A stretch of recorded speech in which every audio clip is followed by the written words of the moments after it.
Happy Friday, everyone. I'm Keith Fleming, joined by Kevin Tompkins and Joe Matz, just like we are every Friday, to talk DFS action somewhere.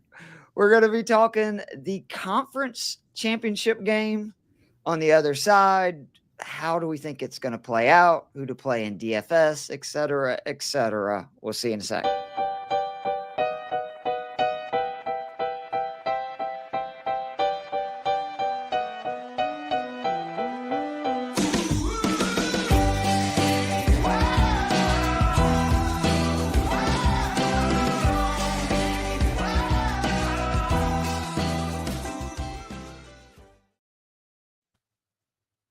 What's up, guys? How you doing? I mean, doing about as well as we could do in this football climate, I suppose. We only got 3 games left of the 2024. I don't want to talk about it. 2025 NFL season, but as we know, we're all content creators. We all does football ever really end? Like, as soon as the confetti drops on the Super Bowl, I will be talking about how you need to be drafting Brian Thomas at the 1-2 turn for the next 8 months. I mean, yeah.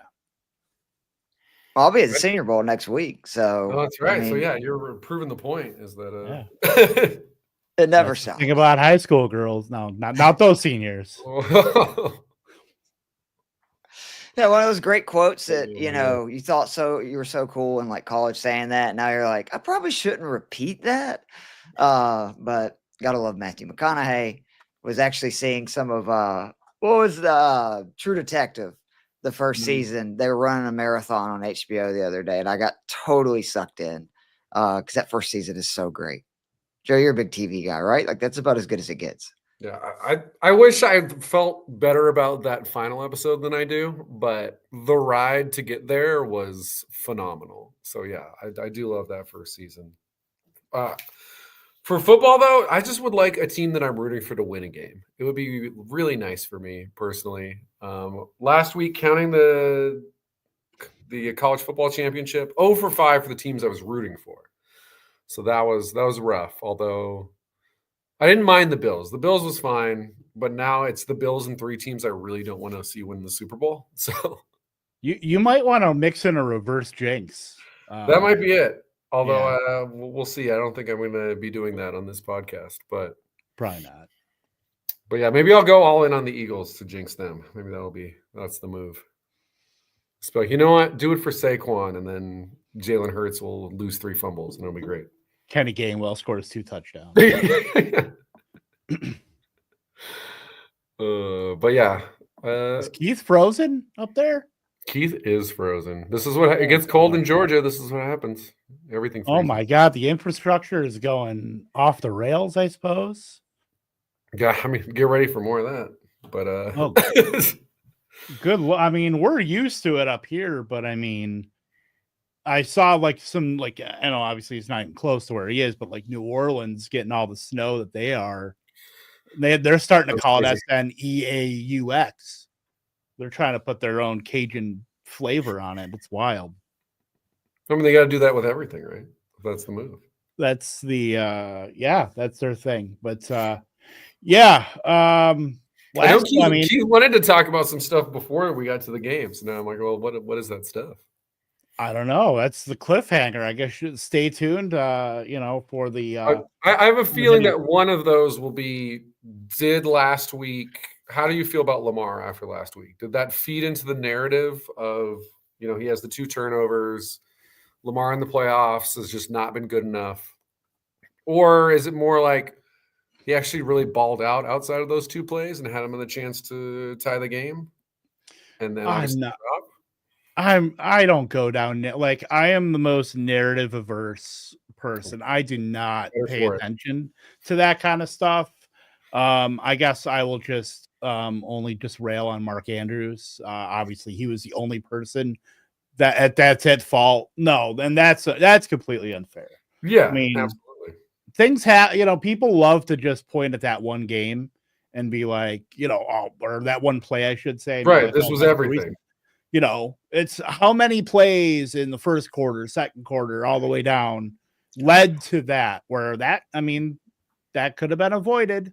But and then it's also worth remembering the time that was left on the clock. It was like a minute 20 something, and the Bills had, I don't remember if it was 2 or 3 timeouts. And you're like, well, Josh Allen's going to get the ball. So there's a very good chance Mark Andrews would have caught that pass and they would have lost in regulation and would have just been like, oh, that's a bummer. But at least then it would be more about like, oh, Josh Allen, what a clutch play.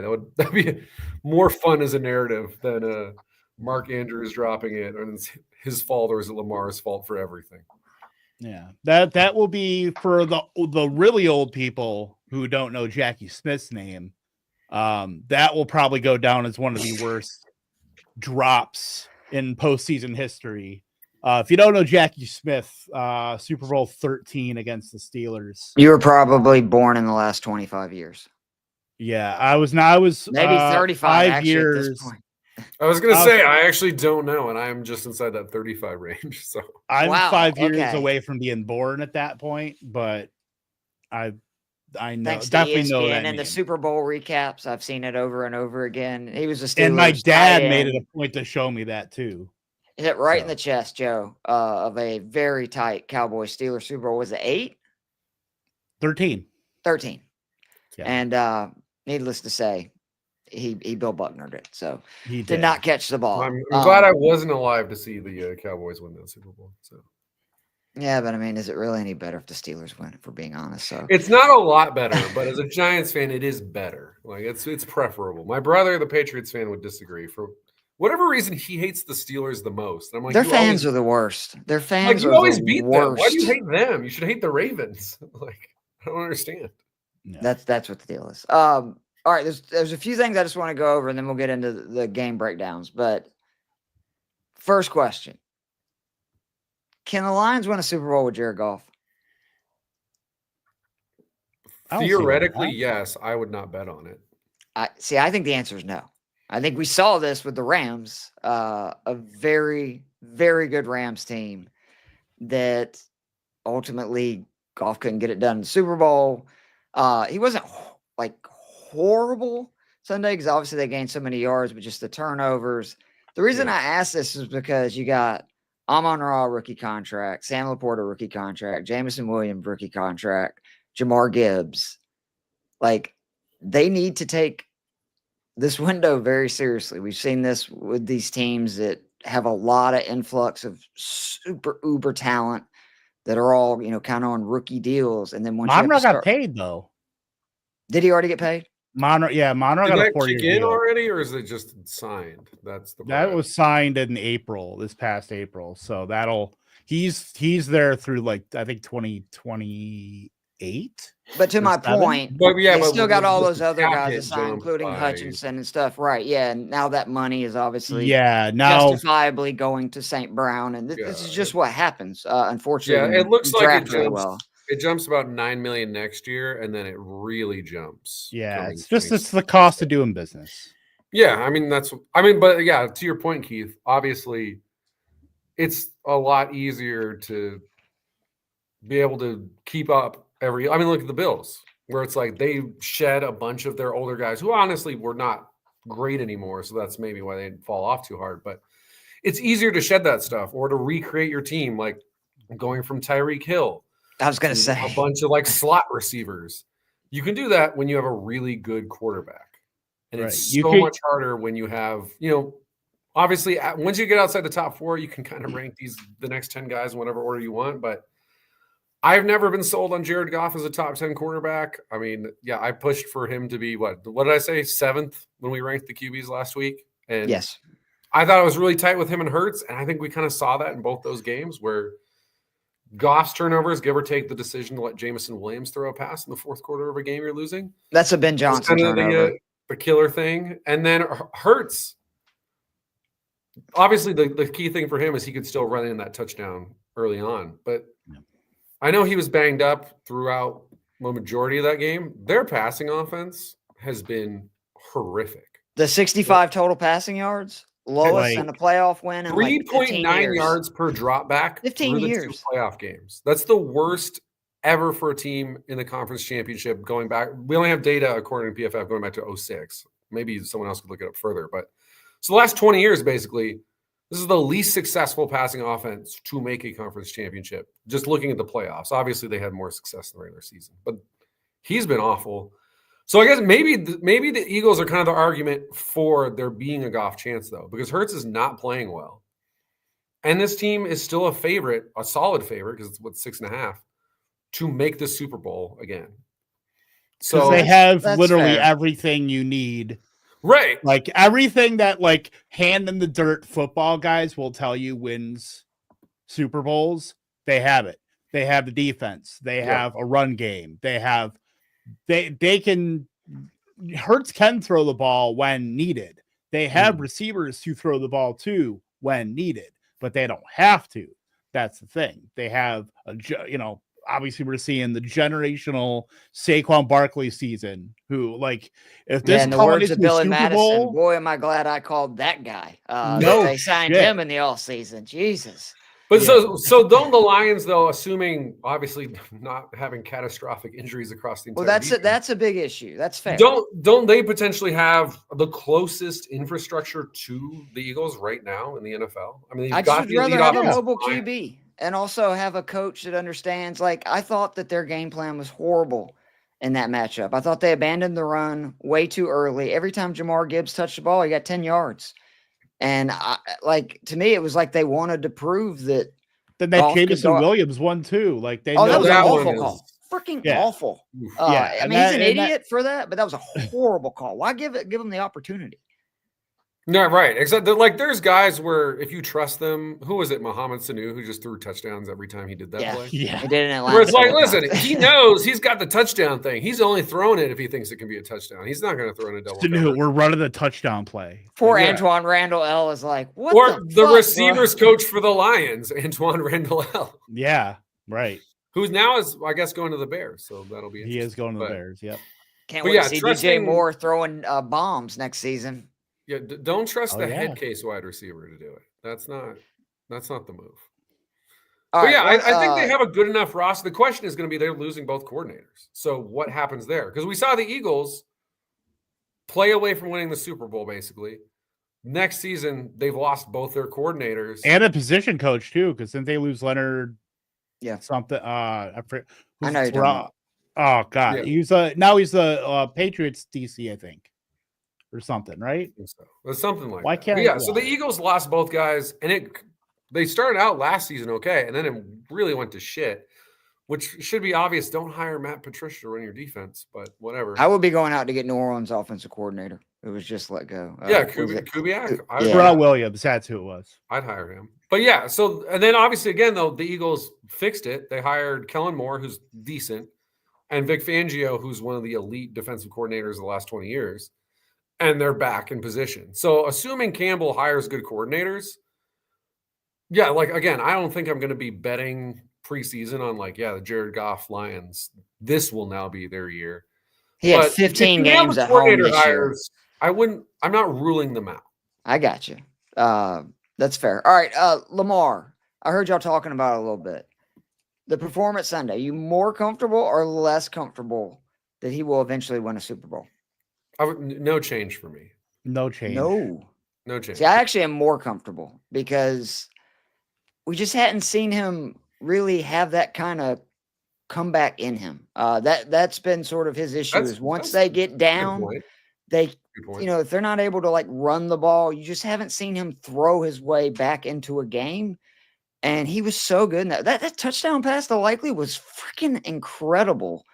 And I mean, even the ball to Andrews, I actually think he was trying to lob it because you see almost double or triple pumps on it that I think it kind of threw Andrews off a little bit, but to his credit, he just wanted to make sure, hey, that I throw this to where he's going to catch it. And unfortunately he didn't, but, I feel better that I'm sure you've all seen the numbers and how similar him and Peyton Manning's resume now is. Through 7 seasons, 3-6, multiple MVPs, no Super Bowl appearances.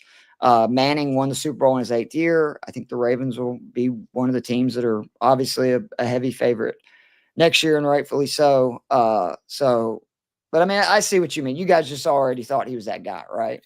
Yeah, I mean, for me, I went into last year's playoffs, and like a lot of people, the way the Ravens were playing, I was like, if I had to pick one team who would win it, I would pick them. And I went into this year's playoffs, even with them as a 3 seed, knowing that probably meant going on the road to beat Buffalo and Kansas City. And I was like, if I had to bet on one team, it would be the Ravens. So yeah, for me, I look at all those guys. I mean, maybe Mahomes is just going to be, like we look back when you go, well, all these guys were really good players, but Michael Jordan was there, and that's why they never won. Maybe that's what happens, but I tend to think you look at Allen, Lamar, and Burrow and the quality of those guys. I would bet at least 2 of those guys will eventually. They can become the Rodgers, Maybe Eli there's an Manning, odd Ben man out. Roethlisberger, right? That snuck in Super Bowls Yeah, in between Roethlisberger got Brady in and there, Peyton. exactly. Yeah. Yep. Joe And they Flacco didn't got have- in there, so Yeah, and they didn't have Zay Flowers either. Like you don't have your top Which- target Good either, point. which helps. which I didn't necessarily think would be that big a deal. But then, yeah, when they ended up down multiple scores, it was like, this is the one situation where you would really like to have. Right. When you have, I mean, throwing to likely is absolutely, is fine, but like as your like key target over the middle, like you obviously want Zay Flowers just for his athleticism, being able to kind of carve up a defense after the catch. Like likely could do that, but you're not getting what you get from Zay Flowers. And also just another guy the defense has to respect. Yeah, and then Bateman is not Exactly. the primary receiver. No, I'm with you. Like it was a huge loss. Just some Jaden Daniels stuff, and then we'll get on to the Commanders Eagles games. So he became the 6th QB to be the starting quarterback for a team making the conference title. Sean King, Roethlisberger, Flacco, Sanchez, Purdy. Saw this stat. This is amazing. If you take the average rank of the defense and special teams on all of these quarterbacks teams that made the conference title, every one of the first 5 I mentioned, top 5 in the NFL that year. Do you know what the Commanders are right now? Defense and special team average rank. Like, are we talking about when you say Like, average rank? What do you Taking mean? like their defense and their special teams, like total their defense, right? Like Like just the yardage? 2 averages and what they're third. 22nd. So Yeah, I was gonna say around 20th. Yeah. yeah. I mean, it's pretty remarkable because those other teams, like the quarterback was like the 5th, 6th best part about them, to where I don't think you can make a case Washington is here. I mean, they had the 4th, lowest win total preseason. I thought they'd be bad. Guess we should if they have make been the Super Bowl, voting this is for, the most wrong I've ever been about a team, and I'm probably already there. Yeah, I guess we should have been voting for Jaden Daniels for MVP, huh? He definitely should. 100%. Joe brought I this said up a this in couple- like it was you. I'm November, sorry. man. Yeah, you were right. You did. Like, all due respect again to Saquon, I love him. His value is not the same as Jaden Daniels. Like, do you see De'Ami Brown went 6 for 98. Like, they're throwing to the corpse of Zach Ertz. Olamide Zaccheaus is a big part of this team. Jamison fucking Crowder. Right. Like what? You remove Saquon from the Eagles. Do I think they're in the conference championship? No, they would have lost last week. But were they a playoff team? 100%. They were the year before with mediocre running Miles backs. Sanders had 1,000 yards and 10 touchdowns. Yeah, and like last year, their defense fell apart for 2 months, and they still made the playoffs with not great running backs. The Commanders. Then they had like the best draft ever. Yeah, from a freaking defensive standpoint. Like, if you replaced him with just an average, like whoever your average QB would be this season, which used to always be like you'd say Kirk Cousins, but Joe, God damn it. No Kirk Cousins. Okay, I'm over that. No more mentioning Kirk Cousins on this show. But yeah, you've replaced him with a mediocre quarterback. It was like a 6-win team, man. Like they improved. I think they had some coaching improvement, some other moves across the board, but this is not even close. Look at how many close games they won, which you're not winning like any of those games. He has 9 turnovers this entire season as a rookie. All right, 2 quick things, and then I got one more question. So he's got 1 more touchdown, which I'm assuming obviously he will score. He will break the rookie record in the postseason, which again to me just screams how rare it is for rookie, whether it be quarterbacks, receivers, or whatever, to continue to advance and have success in the playoffs. And then a win, he'll be the only rookie QB to make a Super Bowl as a starter. So here's my question. If you ran an NFL franchise right now today, how many QBs would you rather have moving forward not for next year, but I'm talking about moving forward with your franchise than Jaden Daniels? Just one. Josh Allen. Wow. I mean, I would still say 4. It's 4 for me.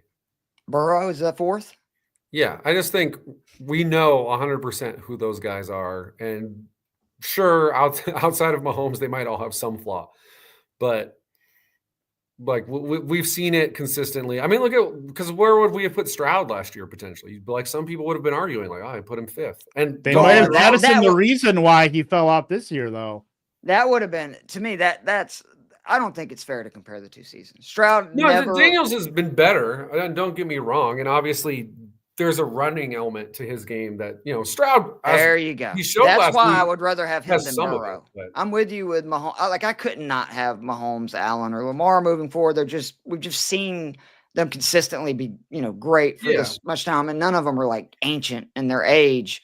But the only reason Burrow would not be, and he's amazing, is just like, I think eventually you're going to need a QB that can both run and pass to be that top echelon quarterback in the NFL. Yeah. Period. I mean, I will say, like, I saw a thing that was it was listing the top 10 quarterbacks in scrambling EPA this year, and 4 of the top 5 are the 4 guys left. So to your point, running is a big thing. The other guy was Drake May. So again, still love Drake May. Son of a bitch. But Burrow's in the top 10. Like he's not. You're not designing run plays for Joe Burrow, right? But as the Giants allowed him to prove when he had a 47-yard touchdown run, it's like, hey, you give him space, he'll take it. He can do it. We talk about these running quarterbacks, and we kind of developed a second archetype of quarterback where it was like, yeah, we're running quarterbacks, Lamar, Hurts et al. And then you have like the guys that can run a little bit, like you could throw Burrow in there. That was like Ryan Tannehill, like that. He was the archetype for guy that can run a little bit and can be an efficient quarterback. That former college wide receiver Ryan Tannehill. Exactly. Tennessee needed a wide receiver for a long time. They just could have position switched on that. But no. So like even like that can run a little bit archetype is dying off. And I think that's just because we know it's like all or nothing. Like if you don't have a quarterback that runs, you don't have anything at all. Even a guy that runs a little bit is even like minus EV compared to a guy like Jaden Daniels, compared to a guy like Drake May. I don't know if I'm as in on this as you guys are. I think obviously it's preferable. Sure, like give me all the tools we can get, but I still think as long as you can move, as you can manipulate a pocket, you can hit, a 10, 15-yard scramble when you need to. I think that still works. I think Purdy is like the limit for me as far as like. That's probably about right. I mean, Purdy and Joe Burrow, I think, are guys who've topped out like just over 200, 250 yards rushing in a season. Yeah. And I think that's kind of that minimum you need. Like, I still think, like, if we're obviously, I'm talking about the best quarterbacks the last 20 years, but the Aaron Rodgers archetype still works. But the game has changed so much in the last 5 to 10. I don't think Breeze, Brady, Peyton Manning, I think that's done. Like, you'd have to be their level for it to work, and who's at that level. But I still think the Aaron Rodgers type, where it's like you're not a running quarterback, but you are scrambling when you need to. I still think that works because I just think passing the ball is still the primary thing you have to be able to do. But don't you think my big thing is these offenses are so efficient, especially on short downs, in the red zone, etc. And I just think by having that QB that they don't just can run, if they're needed to on a scramble play, a passing play that they end up just taking off on, you can just put all these different designs and sets and looks that I think it just makes it so difficult to defend. And we see it over and over again with what Washington's doing on 3rd and short and 4th and short, Philly. Also the 4 most efficient offenses on converting 4th downs in the NFL this year. Which anytime that is the running quarterback. But again, Mahomes isn't. I wouldn't put Mahomes. But he is. He's not in the regular season. It's a business decision because he's too good and he doesn't have to. But if you look in the postseason, he runs all the time. I mean, he's more obviously, he can do more than Joe Burrow, our big example here. But well, anytime you're not stressing a defense, I'm just gonna say, anytime you're not stressing a defense, like with a running quarterback, like we know the 2 high safety is in vogue, and that's what defenses are like designed to take away anything deep. If you're not making those safeties creep up to have to defend the threat of a run. If you have a guy like even a Burrow, where, obviously you take away like a Jamar Chase, and you're taking away an ability to attack downfield. But if you have a running quarterback, you're making those safeties have to make a choice. And anytime you're not making them have to make a choice with the threat of a running quarterback, you're already behind the 8 ball in today's NFL. I mean, that's fair. I mean, it definitely makes it harder. But again, we just question whether or not Jared Goff could potentially win a Super Bowl. Obviously, again, we're talking about a top 2 or 3 roster that he's working with. So big caveat there. But if Jared Goff could move like Joe Burrow, they would have beaten the Niners last year for sure. Mm-hmm. And then who knows? I mean, because he can't move, I would not bet against him.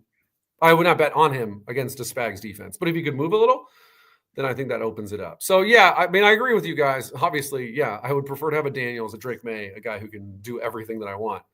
But I still think if the guy is good enough at the other aspects, I think you'll be okay. For your sake, Keith, I hope I'm right, because obviously your quarterback is not in the super speed. Dude, we're fucked. Come on, we're the Falcons. Don't worry about it. It's going to end up bad. All right, Commanders, Eagles. Everybody I think is saying the winner of the Buffalo KC game is a de facto Super Bowl matchup, right? Like the winner is going to go on to win the championship. Ironically, the last 4 times that conference title games have been a matchup between 2 divisional opponents, the eventual winner went on to win the Super Bowl. So maybe it is the other way around.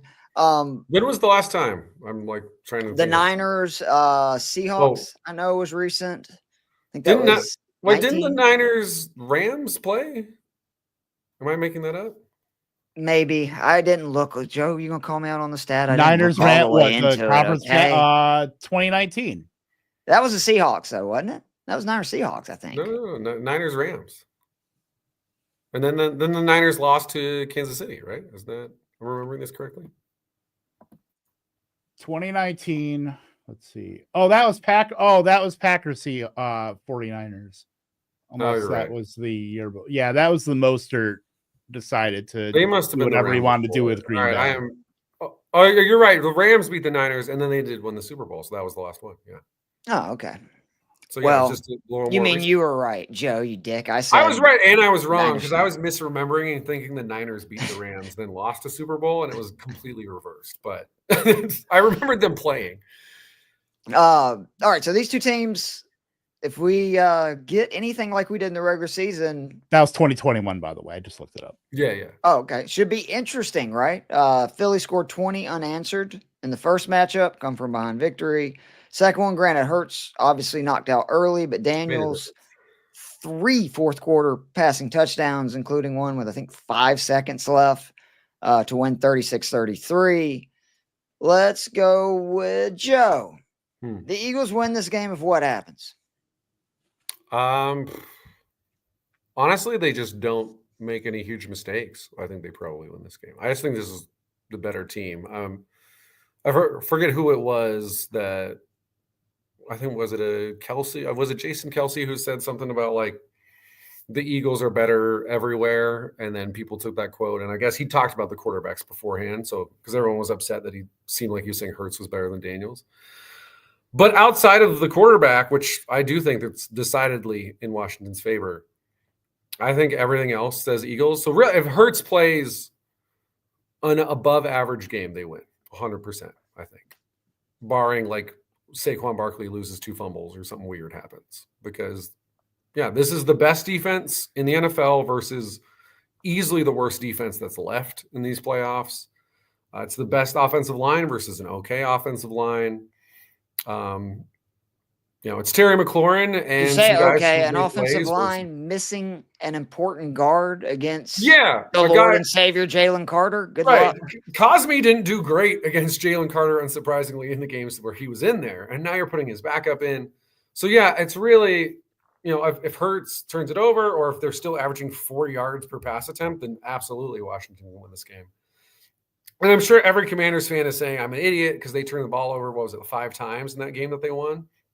But, yeah, I mean, that's with Kenny Pickett playing the majority of that game. And, say what you will about Hurts passing the ball.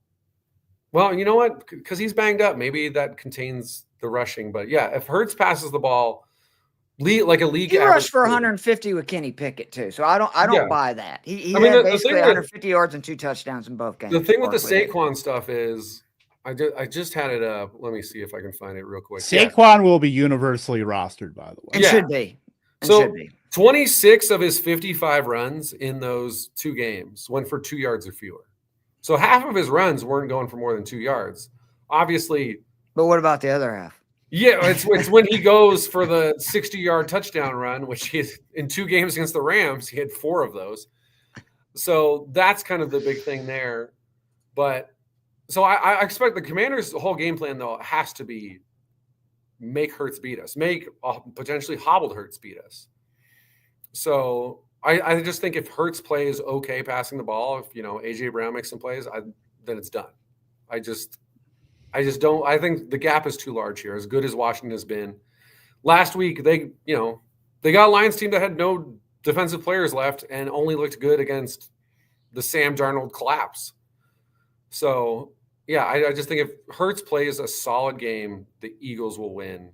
I'd feel super confident in it. The question: How likely is that, is, Kevin? will How yeah, likely will is a Hurts solid performance? I mean, solid performance is certainly doable, Like but 200 yards, no turnovers. Let's say 200 plus yards. That's no turnovers. that's 100% doable. Like, just the Right. Eagles have an obvious aversion to wanting to pass the ball more You're talking than about 20 total times. yards, right? You guys are not passing yards, right? No, I think I'm going to say passing yards, and I'm counting sack. I'm saying team passing yards Because actually. they have I'm never gonna won count a sacks. game Like with net- him at net quarterback throwing yards. more than Yeah, net 180 yards. passing. Okay, all right, got you. 200 Okay, net yards passing. okay. Yeah, because he had 65 net yards. Yeah. They could win without this happening, but I think if that happens, No, I see what you're saying. I'm Yeah. just trying to. Kevin, you got anything? Like, what do you think? Is there any that basically the same thing, or is there something else you think Philly needs to do? I mean, I don't want to echo every single old white man that's ever spoke about football, but Control the line. you control line of scrimmage. You got to play tough in the trenches defense. And you got to run the ball, baby, with Saquon Barkley. You could just take all that quote and then just insert the running back of whoever, and that will be my answer for every single one of these 4 teams. But for like the Eagles stuff, like that's pretty much all it is. I mean, I'm not super enthused about.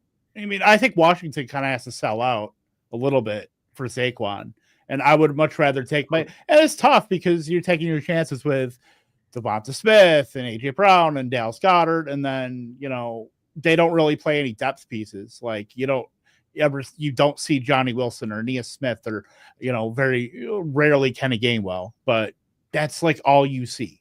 You see the stars, and that's about it for the Eagles. So it's at least for DFF purposes, it's really easy to where if you want to play a piece, you could play a piece that is going to be, well involved in the offense. Like Dallas Goedert led the Eagles in receiving last week.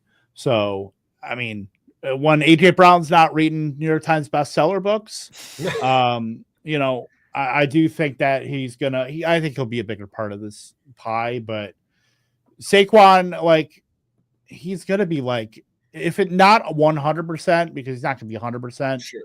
95% in like these contests. Like, he has to be.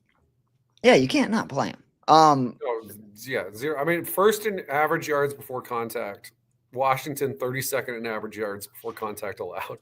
So it's a bad matchup. that's the issue there. Saquon's pretty good, I heard too. The turnover Yeah, thing you he's brought alright. up too, Joe, it's interesting. Again, Daniels turned it over 9 times all season. 3 of them came in the 2 matchups versus Philly. So a third of his turnovers came in the 2 games versus Philly. If there's been one predictive thing in this playoffs, it's been the turnover battle is like, I think it might be 100% so far. So they're both of these teams lead the playoffs in plus minus differential. They're both +6 thus far this playoffs. That's the highest of the remaining teams. I will say, though, remember that first matchup where he was really bottled up was still when he was dealing with those ribs. Since about week 13, it doesn't really matter who you've thrown in front of him.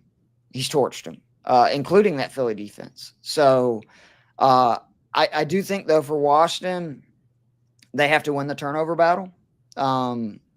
And they need, I think that to actually play, people would think this plays into Philly's hand, but I think they need to shorten the game, and they need to try to continue to have these long, sustained drives. Hope that Hurts will, miss some of the third down throws that he has to make here and there when Barkley can't get the first down with his legs, and just kind of try to run it out. I do think this is going to be a very difficult situation, but I mean, dude, Daniels has been so freaking good. I'm not like, I told Joe last week, you looked at me like I was crazy. I said I thought Washington could beat Detroit. No, you were right. And you were absolutely right. Well, I mean, at some point it's like, all right, this just continues to happen over and over again. And I kind of miss Dan Quinn as a Falcons fan, like this team reminds me a lot of like that 2016 team where like the defense is getting better as the season goes Peaking on. at the right time. The offense is exactly. I hope they don't end the way they do, or otherwise Jorge won't be able to make that 28-3 joke anymore. I hope Robert Alford ain't on that other side. So, Barkley again, 100%. Like for me, the guys that I think have to consider or should be playing, Daniels. Again, since that Philly game where he had 191 total yards, he has now scored 22 points or more in 7 straight. He's averaging basically 30 points per game in that 7-game stretch with 19 passing touchdowns. And look, the Eagles defense is good, but let's not forget, in their stadium, in a freezing, game that passing should not be easy. Matthew Stafford just threw for 300 yards and 2 touchdowns against these dudes, and they got 5 sacks. And that's with a guy that can't move and run like Jane Daniels did for 80 yards in their last matchup. So I don't want to make it seem like it's, the 85 Bears versus, whoever. The Eagles defense is good, but I just think Jane Daniels, what he can do. Other than that, like I really like Eckler as price. What do you guys think about that? Like, because running back, if you're going to play Barkley, I feel like you then have to check one of those guys like 5,500 or below. And for me, that's who I keep coming back to. 10 touches in each of the games. 74 yards on the ground, 67 in the air. Eagles are so good against the run. I think the Commanders are going to be in more of a pass-heavy game script. That should mean he's on the field even a little bit more than normal. That makes sense or no? I mean, yeah, in the game that they lost to Philadelphia, he went for 8 for 89 through the air. And so, if you're like me and you think Philadelphia is just the better team and most likely Washington's going to be chasing them, then for sure he's a good play. 100%.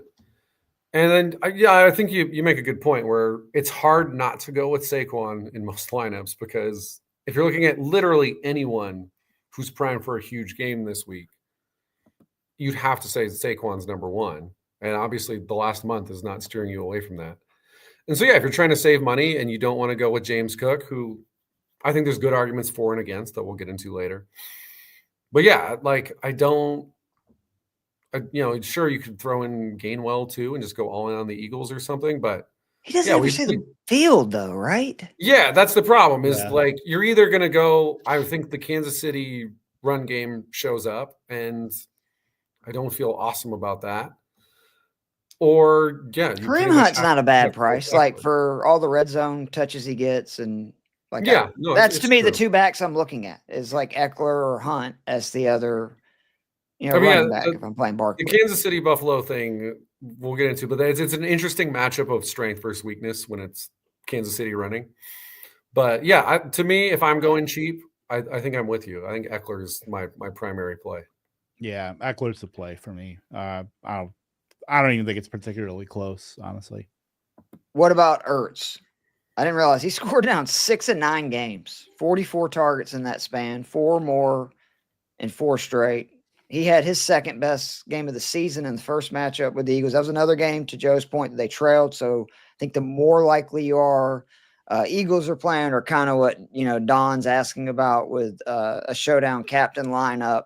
You could do Barkley, run it back, say, with Ertz, Eckler, throw in maybe a Goddard, a Philly defense, something like that. But you want these pieces that they typically are involved when they're having a hard time pushing the ball down the field or they're just in scramble mode late, which hasn't obviously happened lately. And again, last week, the Eagles have been good versus tight ends overall, but Rams last week combined for 9 catches for 63 yards and 2 scores. So I really like Ertz as well. Yeah, that's like you're just hoping for you're really hoping for the touchdown, because other than that, he is basically late stage Jason Witten. Yeah, that's pretty good. He's a catch and fall guy. Like he's me when you're playing two-hand, like you're playing tackle after we just switched from two-hand touch. I'm catching and I'm going to the ground. Oh my God, Joe. What about your boy De'Ami Brown? 4,400 revelation in these playoffs. You were first to the De'Ami Brown island. 11 receptions, 188 yards, and a score. What's crazy is 13 targets. This playoffs account for 25% of his targets for the season, including the playoffs and the regular season. He's now caught 3 or more passes in 6 straight, including in that second matchup with the Eagles, 4 for 56. I do like Brown a lot because McLaurin has had tough sledding versus this Eagles secondary. And to me, that means that you probably need to have either Brown or Zacchaeus, because I can't pay what McLaurin is. I know normally we're just like, yeah, just put him in there, but it's hard for me to do that with how good Philly's been versus any of number 1 those guys. Yeah, because you're going up against what, Slay, Quinion Mitchell, or Cooper DeJean. Like, right? There's no easy spot. I mean, yeah, of the teams that are left, the Eagles give up the least yardage to number 1 receivers, the least yardage to number 2 receivers, and they do give up more than Washington and Buffalo to number 3 wide receivers, but it's at 40 yards. So it's like it's actually a lot though for number 3 wide receivers. It's a reasonable amount. So like maybe that's the spot. I mean, kind of the place you do want to try to attack them is in the slot. They've given up the 7th most receptions to the slot this year, but that's actually a kind of a Zach Ertz argument because he leads the Commanders in slot snaps. Interesting stat from PFF is small sample size because it's only 30 career snaps, but De'Ami Brown against Darius Slay, 92 yards in his 30 career snaps against him. So that's over 3 yards per route run. So, if you want to bet on that at 4,400, I don't think it's crazy, especially again, if you think they're going to be losing. And yeah, I'm with you. Like going into this, for a second, I was like, you know what? I'm just not going to bet against Terry McLaurin Daniels connection. And then I looked at it more and I was like, I'm not going to spend that much money on this. That's like the guy who bats 211 career, and then like once he faces Max Scherzer, he's hit like 470 with, he's like, 8 for 11 with 4 homers. So yeah, I don't like. I'm not all in on it. Like I liked him more last week because I thought that was a plus matchup. And yeah, to Kevin's point, there's not really a true plus matchup against the secondary, but. If I'm putting a Commander in my lineup at wide receiver, it's probably going to be De'Ami Brown. I'm staying away. I think if I'm going to go with somebody, it'll still be McLaurin. But like I don't feel good about even like De'Ami Brown, even Zacchaeus. I just don't feel that good because there's a 0 floor. There is. Even for both of those guys. Is there though? Brown, I don't think there is. Again, 7 straight games with 4 more receptions. I think Zacchaeus has 3 or more 0 floor, but I think De'Ami Brown. I don't want to say he's like. I mean, we're not. I mean, 0 might be overstating it, but like if he scores, okay, yeah, I'm sorry, I'm taking it literal. It's the sentiment of that. Yeah, like, I got you. That dude has total 2 for 12 risk. Like on 5 targets. That's very fair. Because the Eagles just absolutely shut him down at home. So do you feel confident playing? Because like I would rather play those 2 guys over spending what I got to spend for Devontae or Brown. There's a single wide receiver in this slate that I'm all in on, and it's not in this game. Oh, so, okay. Yeah, like come on, Joe. Don't. That's kind of why like you could talk me in if you're in on like the Bills win this game and they are able to run on Kansas City. You can talk me into Barkley Cook because I'll just go cheap at wide receiver. Yeah, there's 2 for me, but and then obviously They're They're both. in Yeah. I would Okay. obviously Kelsey. I feel good about. Any other guys from this game you just want to point out, highlight? I think Goddard's kind of interesting. Oh, we mentioned Goddard. Goddard to me was in that group Eagles I said D. of like Goddard, Yeah, sure. Eckler, Eagles Daniels, D. Barkley are the four that for me are automatic. Yeah, and also I would have meant to add for the defense, this is one of the few times. Don't be afraid to spend up $600 between the most expensive and the least expensive. Like if you feel really good about one team, dominating, I feel like you should play them. And Eagles will be the chalk for sure. Yep. It would have to be. Yeah. All right, let's. This is a tough 2 games because sometimes you're just like, this game's the shootout, and we just. And it's not like there's like you can't throw a Jamar Chase or like a star like that. Like it's literally Saquon, and then you're like, and maybe it's Kelsey too. Maybe it's those. Well, that's why he's going to get 97% of the ownership. Yeah, 100%. It's super obvious, and if you want to go against it, Godspeed. But I think I'm going to be with the majority and just be throwing Saquon into everything and then figuring it out from there.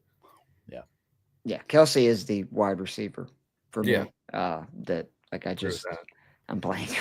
No, go ahead. I was just going to say, for me, I think just 2 locks in this upcoming game, like Shakir and Worthy. I like both of them as well. 100% in on Shakir. Like Worthy has been their like DeAndre Hopkins has disappeared. He's not quite as on a milk carton, but like Hollywood, they're just like not important to the Chiefs. Like what is wild to me is that if you look at the lines that are set for like the props, Patrick Mahomes' passing yard line is like 254.5 yards. That's over his season average. So I want to know what like these people know, because granted, we've seen the Chiefs Bills, the playoff lore. That's going to be a 30 for 30 at some point. I'm pretty sure, but like, hopefully not a totally sad one for the Bills. No. Hopefully it's not a the U or like it's not the Pony Express 4-game series. Part 2, the first being the 4 Super Bowls, the next being the 4 times that they played the Kansas City Chiefs in the playoffs. Look at that. You've already got the name for it. There it is. I thought about Would you call it? Well, I'm just saying that it's basically like, part 2. It's, the quartet of losses that basically kills Define Buffalo's the era. spirit. Yeah. I've said it for forever, guys. And this, again, it's going to sound awful, but it's coming from a place of love. There's winning franchises and there's losing ones. The Atlanta Falcons are a loser franchise. We were reminded last week, the Detroit Lions, loser franchise. The Vikings reminded us 2 weeks ago, loser franchise. I think Buffalo's in that category. I hope I'm wrong. I'm rooting for Buffalo. I would love for Buffalo to win it all, but it feels like some of these organizations just can't get over the hump. Real quick before we go through the rest of the DFS games, I wanted to ask this. Does it not feel a little bit like a Chiefs three-peat is inevitable? Because every time I get away from trying to talk myself into, this or that, I feel you, Kevin. It's like the more I think about it, I'm going, what are we doing? They went 15-1 at home in games that they played. They won easily in the last week. They haven't had a turnover now in 8 weeks.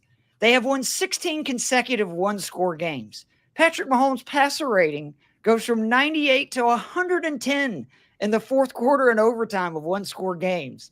And they have arguably the best defense. I know we're saying Philly has, but Kansas City's right there with them for the best defense left. And yet all we do is spend this time doubting them. And like, I almost think that we are making it easy on them because the pressure's on Buffalo in this game, which is freaking insane. Kansas City is going for an unprecedented 3rd straight Super Bowl, and all the pressure is on Josh Allen and the Buffalo Bills in Kansas City. They're the Showtime Lakers. Like, why play 18 games when you can just turn it on for the last 2? That's what the Chiefs are. Like Patrick Mahomes has been doing a form of load management for the entire season. He doesn't have to be. He's been working on his acting. We saw it on the sideline last week. Like, he doesn't have to be Superman in like week 4 against the Raiders. Like, he doesn't have to do that.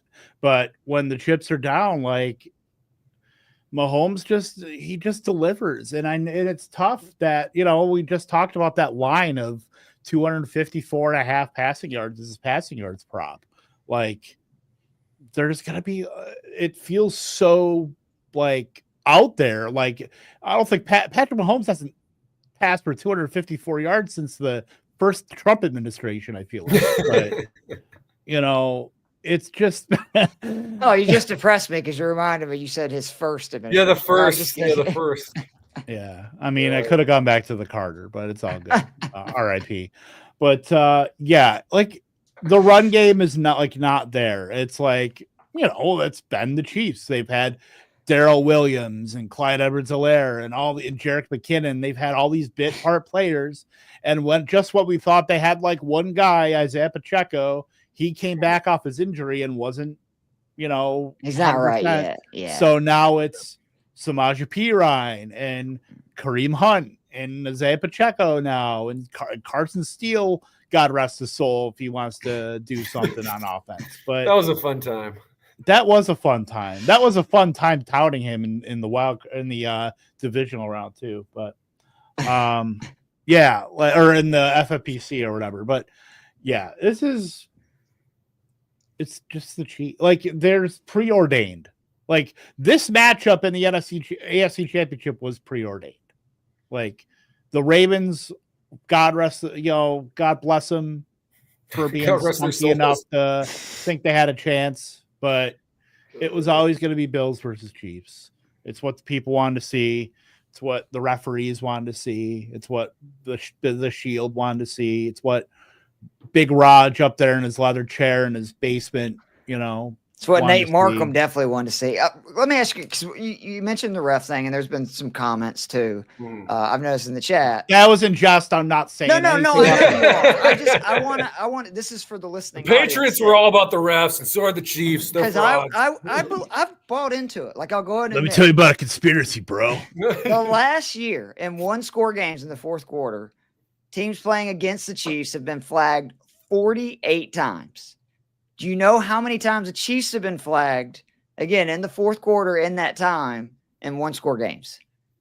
47. So your head, automatically went to like 15, 20, something absurd. Right. Like, they get all the calls.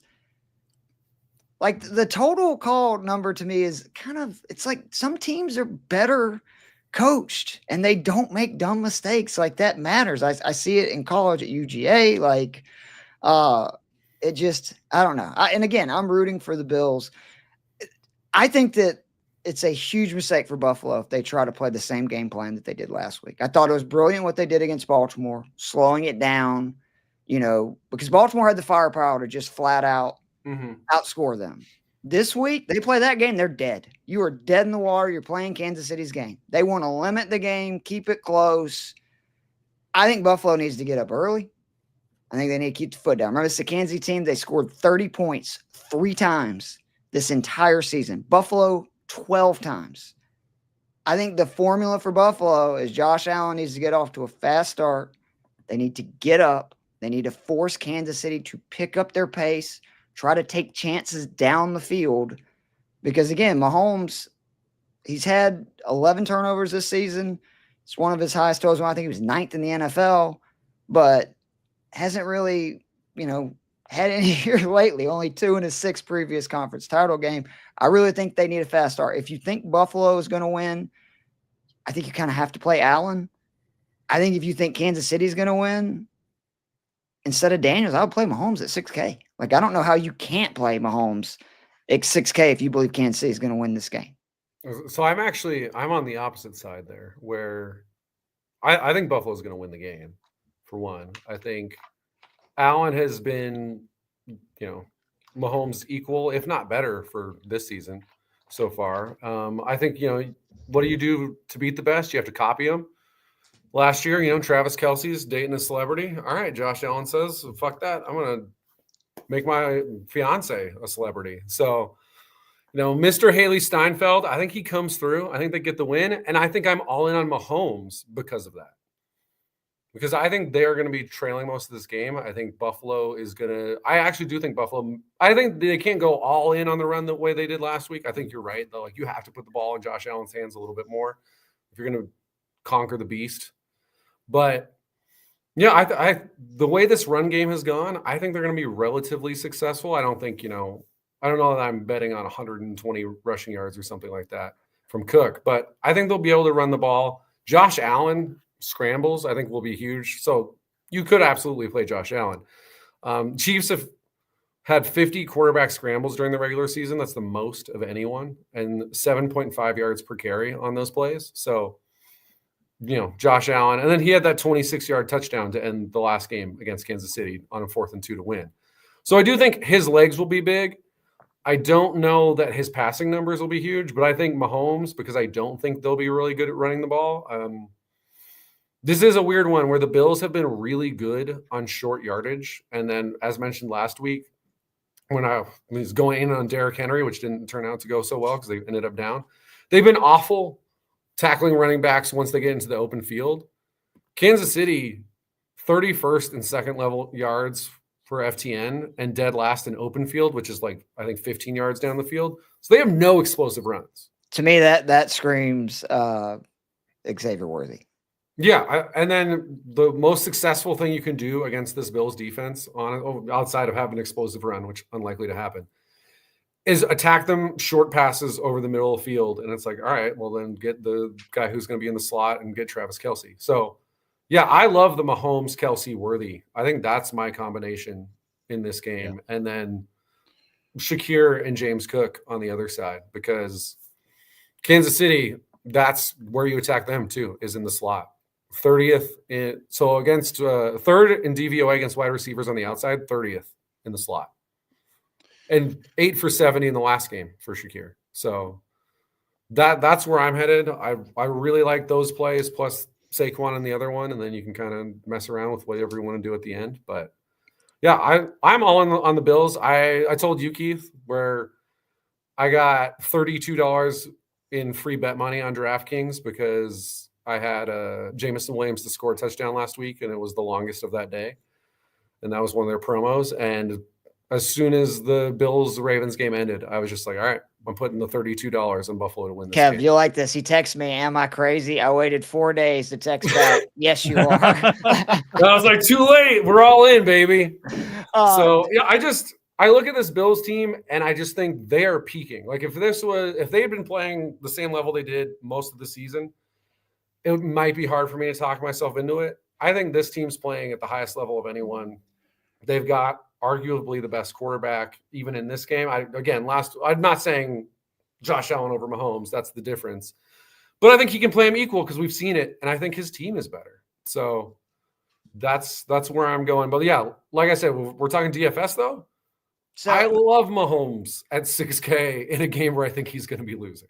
I'm all in on that. Don asked about the showdown. I'm sorry. I know we mentioned some names.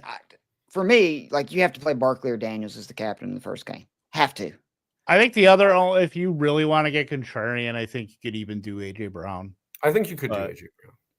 I think that's risky, but I see what you're saying. Super risky, but yeah, I think if you're in a huge field, that might be the play. I think that would be the way where you're not splitting first place with 8,000 of your friends. People, yeah. I might go Ertz though if I'm going to do that then, because we just talked about over the middle slot. You could then probably play Brown, Daniels, and Barkley in that lineup if you want to. That might work. Oh, not my. I do a down show, Max. Fuck you. If you get a 6 for 124 and a touchdown out of AJ Brown in the captain slot. No, I'm not. You're already in the money, right? He went for 24 points in that last game, and he did. Have you seen Jalen Hurts the last couple of weeks? No, point taken. But like he did 24 points in that game, and I'm pretty sure there was one drive where they committed 3 penalties trying to cover AJ Brown. So really, it was would have been a 30-point game. Yeah, let's forget that AJ Brown is a grown ass man. This is nothing against AJ Brown. It's just I saw Jalen Hurts get bent like a pretzel. And he was playing fucking awful before that. Oh, Liz, again, I'm not advocating for all in on AJ Brown in general, but yeah, I think if you're just playing this one game. No, I got you. Because Yeah, I mean, again, the man destroyer, if you play man coverage, and who's played the second most man over the second half of the season outside of the Lions, is the Commanders. So, yeah, I mean, yeah, obviously, I feel awesome about Saquon. I'm not doubting Jaden Daniels, and Jalen Hurts gives me a lot of questions. You're probably talking about Saquon with like 55 to 60% captain slot. You're probably talking Jaden Daniels carrying another 25-ish. Like AJ Brown's going to commit at like sub 10%. But and if he goes off, a decent idea. Like I said, I think that is a decent idea. Where if you can fit all three of those guys in there, because you put like a Zach Ertz or somebody. Yeah, you could throw even in for the hope that he scores a touchdown, because you could throw a Zacchaeus, you could throw a like Showdown, go fucking nuts and play John Bates if you really want to, or like play like Kenny Gainwell. Like that's where that getting different like that is great. But it sounds like though he's not in a monster field. I would imagine, like I think he said like $500 for first place. That sounds like to me something where everybody's throwing in like $10, $20. And yeah, there's a lot of entries, but it's not like a minefield, right? Yeah, like on DK, which I understand what you guys. But I think that helps even more because you're talking about a smaller field. Then I think those captain, percentages go up. It's fair because of the because of less. Right. If you have 100 people in the field and then 75 of them have, either Daniels or Saquon, then you're just competing against 25 people. You say that until Barkley rushes for 180 yards and 3 touchdowns, and then you're going, well, that was fun. But if that happens and then AJ Brown still does that and no one else has AJ Brown because they fit Saquon in and that can only play legit like Kenny Pickett because they had no other salary or whatever. Right. You're a lot more Calcaterra to do with Saquon because the price. I mean, I don't know what the price is on just that game, but obviously it's over 10,000 people. So I apologize. Oh, okay. Well then, yeah. So yeah, then what they're I would bail on definitely Saquon. I would definitely not play. I mean, I would have it. I'd try to get him in my lineup. He's got to be in your lineup. No doubt. Yeah, he's in my lineup, but he's not going to be maybe not as captain. You want to go, and for me, it would probably honestly then at that point be AJ Brown or again Ertz or Giammi Brown. Yeah, or do 3 something guys. super weird. Yeah. So the KC game, I think again for me, Kelsey would be the captain. He's too cheap overall for like a showdown for me not to play him as captain. Do you want me to go through real quickly? Talk me into Shakir. No, I'm sorry. I did this before last week, and again though, I'm basing that on what I think the ownership will be because I would play Kelsey over Shakir. I get it, but Kelsey's price, like to me, when it gets to somebody is a value, which Kelsey at that price is a value where you can have a captain that's one of the 2-3 best players, and so his stat line now, because again. Rough year this year, right? Everybody was down on this offense. He went out 7-117, a touchdown. 2023, 9 for 93, 11 for 116, touchdown. 575, 2 touchdowns. 771. 2022, 681 touchdowns. 778 touchdown. 1498, 2 touchdowns. He's the second best receiver in playoff history, and Jerry Rice is the guy ahead of him. So. I can't. It's just like I'm not against it. I'm just saying if you want to differentiate your lineup, because I would assume everyone is probably. I mean, maybe people are doing Allen or Mahomes or something, but I think most people are probably thinking the same because the normies love. The normies hate to see Travis Kelce not in that captain spot. They hate to see Josh Allen or Patrick Mahomes not in that captain slot. So. I mean, that's why though I think that Josh Allen will be the number 1 owned guy in the captain twist spot. My arm and I do getting Xavier Worthy in that captain slot. Yeah, I was gonna say I really like either going Worthy or Shakir or Cook, just because I think the quarterbacks or Kelsey will be super dominant. I actually think Mahomes is not a bad play either. Because I don't think Mahomes is going to be a captain. If you're with that, with the way DK set that line at 254.5, like that's really the thing that's like stuck out to me throughout this whole week is that how that was set. And like, you always think, well, what do they know? They're obviously, they're obviously smarter than we are. I mean, I'm dumb as rocks, but I see that and I'm like, well, shit, I guess someone's going to have to come along, and it can't just be Kelsey. Because you know that they want everybody to pound the under with that line. And that obviously means that they think he's going to be over it. But I mean, the one thing I disagree with you, Joe, about like the more complete Buffalo's defense sucks. Okay. Let's not forget it. 3 turnovers last week was the only reason. Well, they did not win that Ravens. game. Like, I'm not disagreeing, but I'm saying Kansas City is also a legit great defense. Like, granted, they did not have a great first matchup. I don't agree with you there. I don't agree with you there. Okay. I think this was a Kansas City defense in the first half of the season was playing like a great defense. I think you didn't like the defense that you saw after basically 3 weeks of rest last week. I mean, honestly, they kind of got churned out by a Houston offense that I don't think was very good down the stretch. And that team churned out. Like they ran the ball successfully. I think they let them run the ball. Well, maybe, but are they going to let Buffalo run the ball? Because I think they would. Yeah, I would. I don't know. I just think if you're going to put Josh Allen in manageable situations, I think you're going to get fucked. So, and I also think you look at what really worked when push came to shove. It was like we can confuse this dumb Texans offensive line, who immediately fired their offensive line coach to no one's surprise. And can I just I know this is Buffalo. I'm taking Steve Spagnuolo over as good as Joe Brady's been. The Buffalo bunch. Like I just think that he's going to bring something. He's done it every time they've played out. And the only game that it was not was, the shootout. If you really look since then, Kansas City has grinded out the last 2 games in the playoffs versus Buffalo. And I think it's a mistake for Buffalo to fall into that trap where this becomes less possessions, run the ball, long drives, because that plays right into Kansas City's hands. They haven't lost a 1-score game in 2 years, basically. Well, that's because Josh Allen ran that one in for a touchdown to make it 9 points when these 2 teams played. Well, he shouldn't have done that then. And I couldn't throw that in your face. So Kansas City is like Tony Kanish from Rounders grinding out that rent money. Right? That's such a great call. If you haven't seen Rounders, people, please go see it. One of the greatest movies ever. Very good movie. I mean, like the heart wants Buffalo, the brain says. Right. And that's and not the brain up twisted. Here.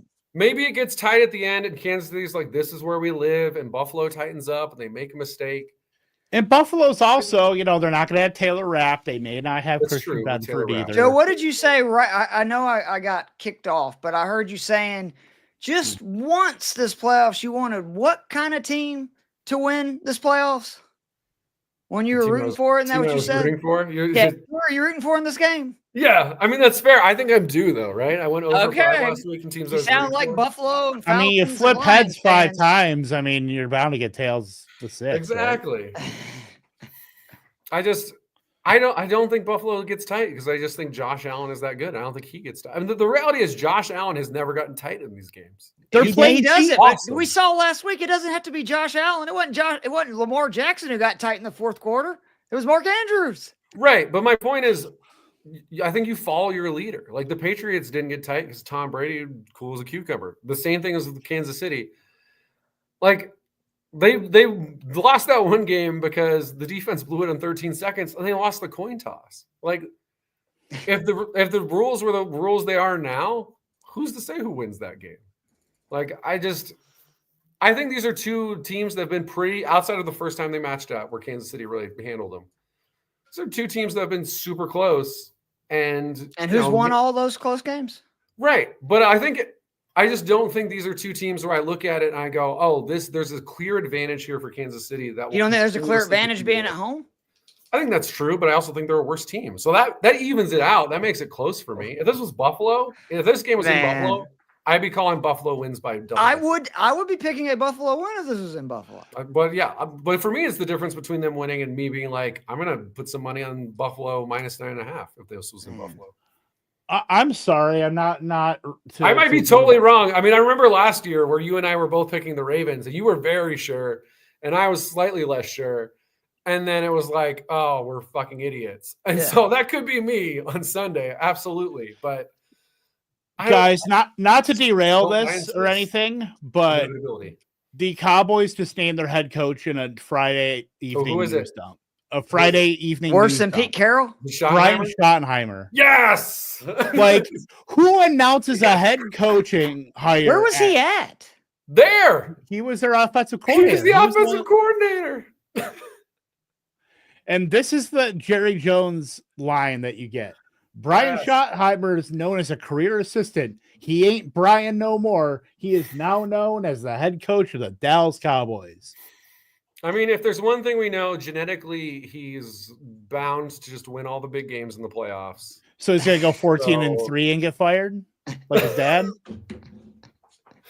I'm so excited. I love it. You look at every other team, you're like, Aaron Glenn, like that makes sense for the Jets. You're like, Liam Cohen. It's like, he could do a lot of great stuff with Trevor Lawrence. Ben Johnson, like home run hire. Pete Carroll, which is like, I don't know. But even that kind of makes sense, though. Yeah. Trying to with the Dan Quinn. No, it's also a perfect fit for that division because it's like it's all the best coaches from 10 years ago who are still really good.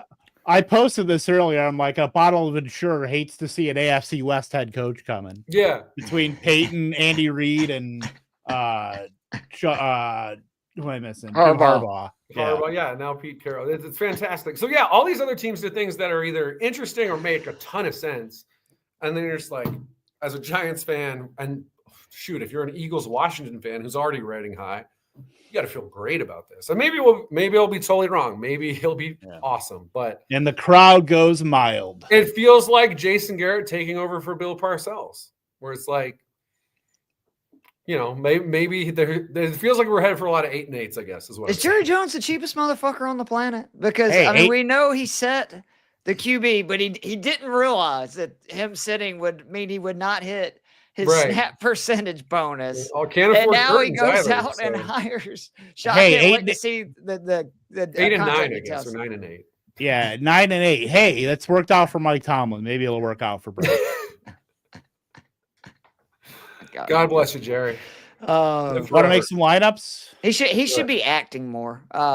Just real quick in this game, we talked about Worthy, Kelsey, Mahomes, Allen, James Cook. I actually like Ty Johnson in this game. Second quarter, 67-yard wheel route. Ty Johnson touchdown. Book it. I like that he's involved in both the pass catching and the. I don't love that your boy Davis is getting more red zone touches. I wish Ty was. He had a touchdown last week, didn't he? Yeah. I was really mad because I thought he was actually going to miss with a concussion. I had Ty Johnson like 100% of lineups, and I saw Cook wasn't in there, and I was going, "Oh yeah!" And then he scored. And I went, "What the fuck? That's not." And I was like, "Oh shit, Davis played. Shouldn't have got high in between the early and afternoon games. That's on me." No, but let's build some lineups. I do like. I mean, do we want to do that Casey triple stack and build around that? Mm-hmm. I love it. I like that. I do like the Mahomes. By the way, did you see Josh say that Saquon over 100 rushing yards is minus 330 on DK? Good God. Wow. Well, I mean, to be fair, he has 329 yards in 2 playoff games, and he rushed for 296 yards in the 2 games versus Washington. So, And it would have been a lot more in that second game we'll see because Hurts is hobbled. Maybe that it looks the same as it did with Kenny Pickett, but he was going crazy before Hurts got out. Yep. Do you want to do we got to do Barkley, right? Or do you want to build one without Barkley? No, I think we got to build one with Barkley. Yeah, no, let's throw him in there. I think all lineups come standard with Barkley. I agree. Okay. I just want to make sure we're in 100%. You're gonna have to be in the largest fields possible for me to even. You gotta be fucking rich. Let's be honest. If you're throwing in a lineup without Barkley this week, good for you because that means you're okay with just potentially. That's like whatever that money is on fire. I'm entering like 10 plus lineups in a single thing. See, I think he's such a good matchup, and he's such a sure thing this week that I would rather build different lineups around Barkley, two different lineups, than to have one with not him in it. You're probably right. The flex. Do we want to go a double tight end there? Because there really is Buffalo's tight ends. I meant to mention this. Yeah, Kansas They're City. gross, but Kansas City is so bad. Terrible. Versus tight ends. So Kincaid, bad. I think, was out in the last game. And he was. Knox went for like 4 for 40. Yeah. So. And Knox 2,600. Kincaid's only 36. I mean, neither one of them are outrageous. I would probably just go with Kincaid because the upside's higher. But if Knox gets us someone we want, then I'm open to that as well. Let's see. Let's. Oh. Well, yeah, we come back to that. Yeah. We've got 26 to 36 there. So. Eckler, you want to? I do like Eckler again. I just don't think Washington's going to be traditionally run. That means Eckler's going to be on the field more. I definitely want Shakir because we don't have any Bills. That we need a bill. And I was actually going to float Ty Johnson in the flex. I don't hate that either. Do not hate that at all. I'm interested. If you've been watching these shows, they're in the only thing is that doesn't really do much for us unless we want to go with like Pacheco or put Ty Johnson in the Eckler spot and let's see what we can do. That's interesting. 900. That could get us Devonta Smith. Because this is a game where it looks like we're loading up on a Philly win, which Barkley running. I would then put a cheap Washington receiver, maybe 2 of them in the wide receiver flex. What does the flex do? Yeah, we have our choice. If we put in Devonta Smith, let me see if we put in AJ Brown with that. Keon Coleman, I don't mind that. Even Kincaid. Again, because what? I just don't love that build not having one. Even Juju Smith-Schuster decided that he got dusted off last week. Yeah. Too. You see what I'm saying? Because do we have any Washington? We don't have any defense. AJ Brown, that means Washington is down and chucking. That's a good point. What was Eckler's price? 48 for 50? No, he's like 5,200, I think, or 53. So if we put Eckler in the flex, that gives us 52 for a wide receiver, and that's still it doesn't matter. Either way, just leaving money on the bench, it don't matter. Dami Brown's fine there. Yeah. Yeah, I'm fine with that. Yeah, because I do like that with Eckler. And then, because you get the Barkley. Basically your story you're telling is Philly controls this game. Right. From pillar to post, from start to finish. It's a squash match. It's it's Hulk Hogan versus the Brooklyn Brawler in MSG in 1988. And it's ugly, too, which is what I kind of like about this, because that would mean it's lower scoring, right? Not necessarily like this. And then we have a bunch of, players from the Kansas City Buffalo game, which we would hope at that point, if it's low scoring, would be the higher scoring of the 2 games. I also almost like having $800 left just because it feels like so many people, if they built a similar lineup, are going to talk themselves into finding some way to maximize. I meant to say this earlier, Joe, when we were talking about that. That is one of the biggest things that I do when I play, say, a Barkley SA captain, is I'll just leave $2,000 on my roster, because then I go, look, if there's another idiot out there that's going to look and have $2,000 left and be okay hitting submit and putting their money on, more power to you. But if not, I just made something that is a very heavy chalk play unique, which Kevin talks about all the time. That's what we're trying to do. Yep. I like this lineup. This is really good. Do we want to do, let's go with maybe Washington's frisky with the Eagles and little Jay Daniels stuff. Okay. So if Washington is staying frisky, it's Jay Daniels obviously has to be in there. And then how well, are they doing it through? I think it's Daniels. Brian Robinson possibly as well. I would, if I'm going to, if I would play, I'd just soon play McLaurin. As tough as the matchup is, to be honest. I think it's Ertz. And then again, I think Brian Robinson is going to be under-owned. Yeah. Well, that's fair. That was the case last week, and obviously he would have been a great play. That's true. I've been doubting this whole playoffs, and he showed some life. So it is a lot tougher matchup this week than it was last week, for what he does, which is more just traditional run. We're just hoping that dude scored 15 points. I don't think that's so you're saying. So I'm sorry, we're building a Washington either. We're building a Washington is in game. it. And it up until maybe they still lose, but they're in it. It's not like a negative. It's back and forth, or they win. Yeah, I still think you have Ertz in that lineup because again, if they're scoring I mean, 6 we out gotta of have 9, some- 6 well, out I of guess 9 we don't want to, touchdowns, yeah. 6 out of the last 9 games, if they're Right, and scoring, then Ertz we is could- probably going to be And involved. we can still put in Kelsey because Ertz isn't very expensive. We can do that. Yeah. I like that. And then they were probably playing the defense on the other game. We're probably playing either. I'd play Buffalo in that case. Would And you? just save the money. I actually do like if I was ranking the defenses, it would probably go Philly and then Buffalo, to be honest, Would it? because I think I agree. I only mean that I'd probably be from- Chiefs, I'm but talking about from a DFS perspective, it's splitting like, because hairs. they're cheaper Yeah. and the Bills get sacks, consistently and turnovers. They'd force Commanders turnover in are every game this year. clear.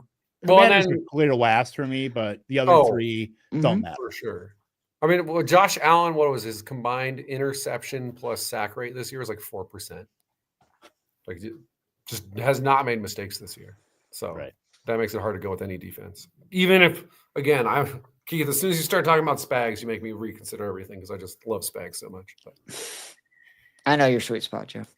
he won me money last year because that was the main reason I picked them to beat the Niners. So Do you want to throw Barkley in there because we said he's going to be every Yes. lot of. Let's go and get Yes, the throw well Barkley in there. we'll figure So everything what else is that? out. 5,200 remaining. Okay.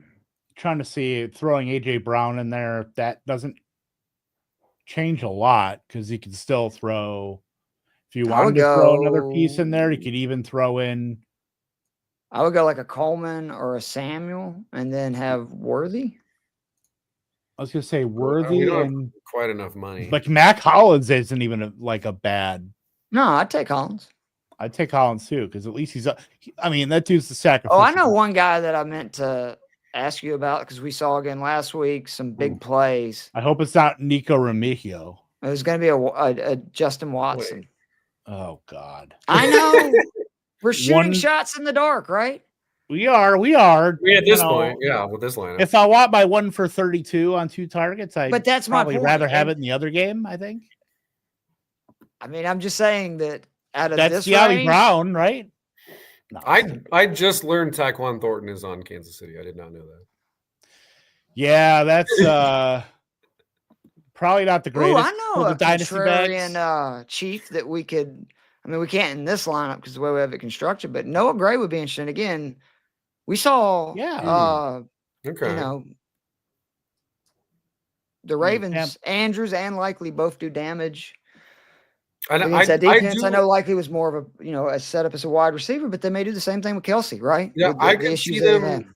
I could see them going with a lot of heavy personnel in this lineup, in this matchup too, because you're either going to get, if you get Buffalo in the base, I just think that's a much stronger position to be in because it's either Taron Johnson's playing nickel, and he didn't have his best season this year, but historically a good nickel corner. And then if it's base, you're getting more Terrell Bernard, who was the 79th of 83 linebackers in coverage grade this year. So, yeah, if I'm Andy Reid, I'm trying to get base as much as possible. So, yeah, Noah Gray, I think that's a really good call if we're trying to maximize. We could that. take Ertz out, potentially put De'Ami Brown in, and then put Gray in there. Too bad we can't play 13 here, but on our roster, play 3 tight Okay. ends. So Noah Gray, get Dammy. There you go. I'm down. Yeah, I like this. That gives us that gives us the Daniels and Robinson get a couple touchdowns each on the ground. Maybe De'Ami Brown gets one through the air as well, like a 60-yard bomb or something like that. Ends up with like 3 for like 93 and a touchdown or something. And Washington is in it. And AJ Brown is like, obviously Saquon and AJ Brown. Yeah, you could tell some stories with this. Oh, the All right, interesting thing with this lineup is we have Buffalo's defense, which would make you think like maybe Buffalo's winning this game, and then we just put 0 Buffalo players in. Well, I mean, the good news is it doesn't matter. We know what defense is. It's fucking random. They win because they have a punt return and a defensive return for touchdowns, and we're raking in the cash. So since Yeah. we've never done a show with just a 2-game slate, the last 2 lineups I want to build are you're going all in basically on one game, where 6 to 7 plays are from whichever game, whether we can start with the KC Buffalo or vice versa, and then obviously you sprinkle in 2 or 3 from the other. But in that So scenario, like obviously you're for KC hoping Buffalo, put in Saquon, and then we'll build the rest of the KC. Well, I mean, yeah, Buffalo. that's the easy part of that one for sure. Right. The other one again, you could play Barkley Daniels and then just basically ignore the Philly Washington game from there, because again, we don't know who else is going to go off. And then, you play your Worthy, your Kelsey, your Shakir, your James Cook. You could do that. Like I'm looking at like some of the other Kareem Hunt, like 5,400. Just it doesn't jive with me. That doesn't feel like I mean, obviously we can get Eckler at 5,300 things, or like Ty Johnson or something like that at 44. But like just $200 under Brian Robinson, like it just does not like it. I'm unsettled with that. He scored in 3 straight though, and getting like all the red zone touches. That's why both of those plays just feel very touchdown dependent. I agree. No, I agree. Yeah. I mean, and that's like for week 7, that's the price for that archetype. That's no, it's not a surprising price for that. It just doesn't feel good when you only have 4 teams to choose from. And again, that's why Eckler at 5,300 to me is so much more appealing than either one of those guys, is because I'd be shocked if Eckler doesn't score 8 to 10 points. Right. And if he could potentially have, exactly. We could get 20 pretty easily.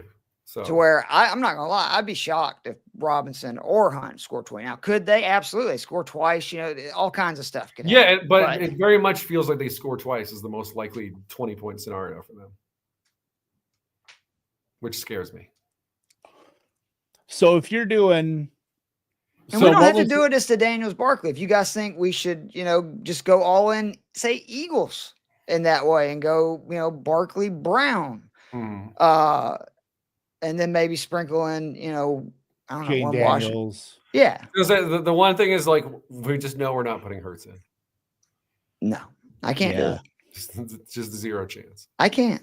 If he was the lowest price, you could maybe get a small part of me to believe, but it's like, why would I spend more on Hurts than? Yeah, you need him running, and he just did not look the same. No. And and seriously, this is why I think Philly has a legit chance to win the Super Bowl. And something I think people don't give them enough credit for is they know who they are. They do. And they are not afraid. And that's why I do think this is a tough matchup for Washington, is they're going to go out and just hand it to Barkley over and over and over again. And unless Washington can stop them, they're going to see that just all day. They're not going to be forcing the throw, or they got that out of the system. What game was it? Remember when they had all the hoopla, and then he went out and he'd target both AJ and Devontae like 10 times. Since then, it's been whatever the game plan calls for. They're not afraid to lean into it. And I do think they deserve a lot of credit. A lot of teams get away from that, and Phillies, they know who they are. I do think they lucked out with the weather a little bit last week, but to your point, that just played into who they were even more. So that's why it worked. Even though they said it was actually a disadvantage for Barkley because of the way he runs, because to run in snow, he literally had talked to Brian Westbrook and said he had to remember to stay more upright, where he is somebody that's so athletic, right, that he's always got that ass out ready to juke. And you saw him like fall a couple of times on runs, but he figured it out pretty quick. I think he's a pretty fast learner. He adjusted okay. Yeah. So if we're doing a full on like a Eagles Commanders onslaught, like I think Goddard maybe. Right. You just do another double tight end, Goddard Ertz. Oh, that's not bad. Goddard Ertz. Oh, wrong one. Because with both of those guys, it wouldn't surprise me if like they're the number 2 target. Yeah. You know what I mean? In terms of targets this weekend for those teams. All right, Eckler like that. Are we doing the defense on the other game? I think that would make sense, right? Yeah, that would make sense for sure. Yeah. Does it? I actually don't really know. Because if we're playing an onslaught, we're hoping there's always obviously, because defensive scoring, it's like there could be a pick 6 in this game. Right. Or a special teams touchdown. Which then it doesn't even matter. Right. Right. Then it could be anything. So we could pivot away if we need to, but. And then we can throw Shakir and Worthy in that lineup. I can see that right away.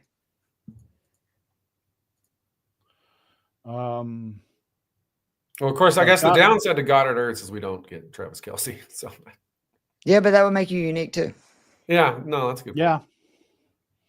Like you could throw in, and again, in this scenario, this is a low-scoring game, which I mean, you're planning on the Philadelphia Washington game to have more points. I mean, if I had to honestly guess, I do think it's going to be the Philly Washington game is higher scoring. Can I still I don't have a feel for it as far as the over-under stuff this week. Yeah, I mean, what is it? 6.5 for the Commanders. I actually don't even know what the over-unders are. Yeah, 6. I know what the lines are. Eagles are favored by 6. So 47.5 over-under. 48.5 for the Kansas City Buffalo. 48.5 and Chiefs are favored by 2.5. There's a part of me that likes both the unders, but yeah, I don't know if I could do the under on the Bills Chiefs though. I don't know. That's because it's a Mahomes. Because we're all beholden to history, and we can't watch our babies play a 16-14 game. After watching, the Gabe Davis blow up monster game from a few years ago. No, last year, by the way, last year 27-24 in the divisional round. So it'd be just over. That game split the difference. Just over 2.5 points, Joe. I'm not sweating shit. Come on. That last second field goal to win the game goes in, and you're like, knew it all along. Yeah, but if it's tied in that that's true. If it's 24-24, then we're just like, as long as there's not a weird safety and overtime. Well, yeah, with my luck, I'd say I'm gravy, and then you're right, there'd be a safety to end the game. Or like, how about the freaking Chiefs letting their punter go out of the back of the end zone for a safety? I appreciate that. Screw some money. everybody. Thank you, Andy Reid. Wow. Do we want to do on the other side, or do we just want to get out of here? I'm good with either. We can do one. We can do one the other side because I put in Worthy and Shakir on that other one with Devonta Smith to round that out. I like that. I actually like that a lot. We got to go. We hadn't done an Allen line. We got to do an Allen line. All right. Well, should. We could do like something totally like we could do. I like Allen Johnson, right? Maybe Allen and Cook. Okay. We haven't done that. We haven't done anything with Cook either. And we don't have Shakir right in this one, is what you're saying? Probably not. Yeah. I would say this was like the Bills play bully ball. Right. And just do what they are basically the Chiefs, but wearing blue and white. I assume we want Worthy Kelce as the alternative to the bully ball. Correct. Probably. I mean, to Kevin's point too, for people out there, I know it's gonna be like you're gonna look at Hopkins Price and Hollywood Brown. Last week, Worthy 6 targets. The other 2 guys combined for 0. Worthy has now gone 7 straight games with 6 targets or more, and 7 straight games of 5 receptions or more. He is the unquestioned number 2 option in this offense behind Kelce, and he's not really that expensive. Like I don't sort of understand. His pricing has just stayed where it's at. And he had almost 17 points in the first matchup with Buffalo. And that was before he really got rolling. I'm going to throw Ty Johnson in here too. I love you. I'm telling you. I've had Ty Johnson in like every because I think we need all the savings we can get if we're doing this. Yeah, we're doing that up top. Because doing that, basically you could do like 400. Okay. That doesn't allow us much on the Philly side. Sure. So, yeah, we got to get a Washington guy. I would go Diami. Or I guess you could do Zacchaeus. It's just Diami, again, it's really... both. Well, I guess that's true. You could do that. Like, I don't think I even have the stomach for Jahan Dotson. Like, yeah, you're right. I don't. No, I don't. I do not have the stomach for that. He of the 0.5 yards per route run. That would be the most brutal way for Washington to lose, though, is just a big Dotson. Well, the fact that Dotson caught the first touchdown against Green Bay was like a fucking course he did. Like that. I thought that guy was dead. That's like when I knew it's like, all right, well, I mean, I don't have to be like super locked into this, I guess, as a Packers fan. So yeah. And then 4K. I mean, and we're not talking about the photos that you hold and then click on and you can see it in 4K. We're not talking about that kind of 4K. Yeah, So we what are the not. 4K camera that we get to see when they score touchdowns. I guess it's Zacchaeus or Coleman. Yeah, I think it's that one makes sense to do Zacchaeus because I mean, at that point, you're just We're really betting on a lot of Bills points if we're going Coleman there with the. I think though if you play out and yeah, I with mean, Josh Allen, if he throws it and it's to Keon Coleman, then it could work out. no, I agree with you. Like I think you either play Coleman and you take Johnson out or you take Cook. You know what I mean? Yeah, I agree with you. Like because Allen's just again because of his legs and how many rushing touchdowns he gets. If he runs for 2 scores and 60 yards, then we. So I was gonna say if I play him, I don't like. It would be like probably Allen, and I'm just talking about for a normal amount, not when we're trying to load it up. It would be Allen Shakir, Allen Johnson, Allen Cook, like those kind of combos. And I probably wouldn't have more than 1-2 pieces at the most with them. I agree with that. Yeah. All right, there we go. Nailed it. Works for me. God, we're fucking smart, dude. It's so nice. Just kidding. Well, guys, one of us is either going to look really smart or really dumb come Sunday, and that's me because I've staked out such an intense position on this Bills Kansas City game, but I'm excited for it. I hope you're right. Because if you guys are wrong, it's like you bet on Kansas City, and like I can't give you shit for that. Well, no, I don't have a. I can't get mad because it's Buffalo, right? Like, how can you be mad? I want Buffalo to win it all. I think it would be amazing. Their fans deserve the organization. Yeah. It's again, it's a Falcons fan. I want franchises that have never tasted victory. Like, get that chip. I wanted the Bills Lions. That was my ideal Super Bowl, maybe, because that would have just been a blast. But the Bills Lions. I don't have a dog in the fight either way, but I just hope they all have fun. But the Bills have. Everybody has a great time. Yeah. Did you hear that? Apparently Commanders fans have bought almost 25% of the tickets in Philly Sunday. Really? Good for them. What's going on in Philly? Well, they haven't been into an NFC title game, Joe, since 1991 for starters. Right, but where are the Philly fans? I mean, I guess they've been to a bunch of conference title games, but come on. I mean, it's money is the other big thing. Yeah. And I mean, you know who they played in that NFC Championship game, by the way? I'm pretty sure I know, but I'm just fact checking it. I have no idea.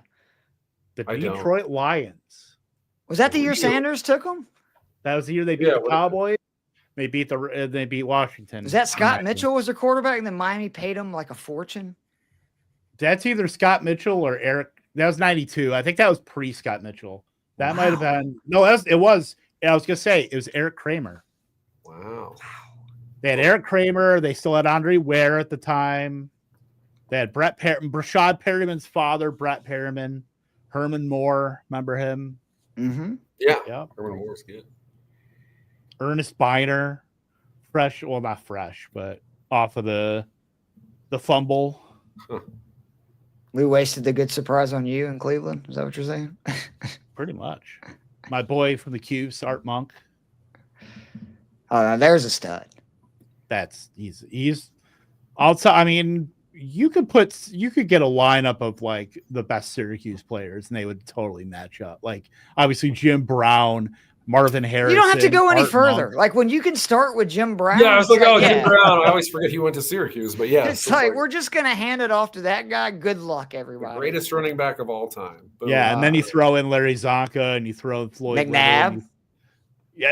Obviously McNabb too, and then defense Dwight Freeney and Keith Bullock.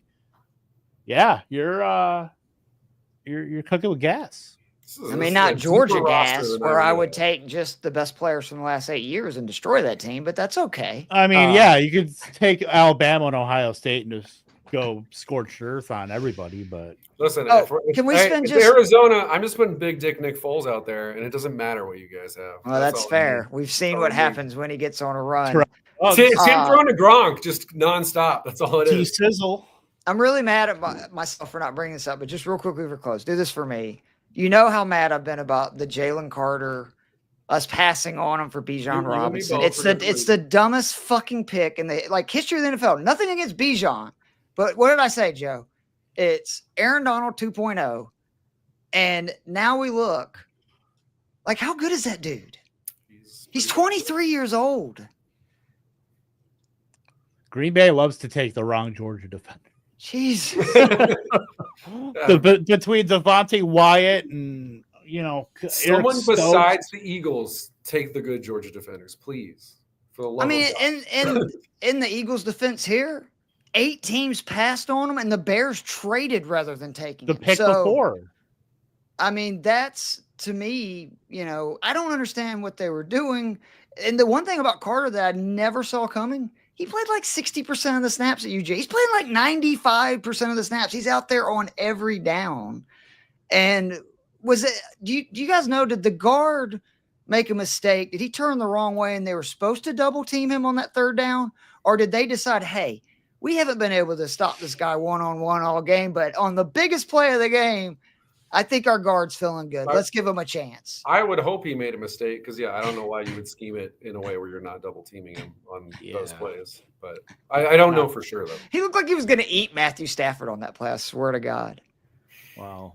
They were so close, and then just Don, you send it real quick, yes, sir. Because I've been grandstanding. But I know both these guys are like, "Can you shut the fuck up? Let's get out of here. We've been going for an hour before." But yeah, if you'll put your line, we'll be happy to look at it real quick, man. But yeah, so the Falcons once again, and for all y'all that were saying, "Go Bijan's better," go fuck yourself. You don't know football. We love Bijan. It's not anti-Bijan. I have a jersey, but I would rather have Jalen Carter for the next decade. Jalen Carter is. Way rather have Jalen Carter. The positions that the NFL teams will pay for. I mean, it helps that Jalen Carter went to an actual professional organization too, rather than like the Jaguars or the Browns, where that's fair. Yeah. Although if he was playing next to Myles Garrett, that would also be a problem. Yeah. Someone. Don, is this also having? I'm assuming Barkley, right? I'm assuming that's Barkley's captain, and then.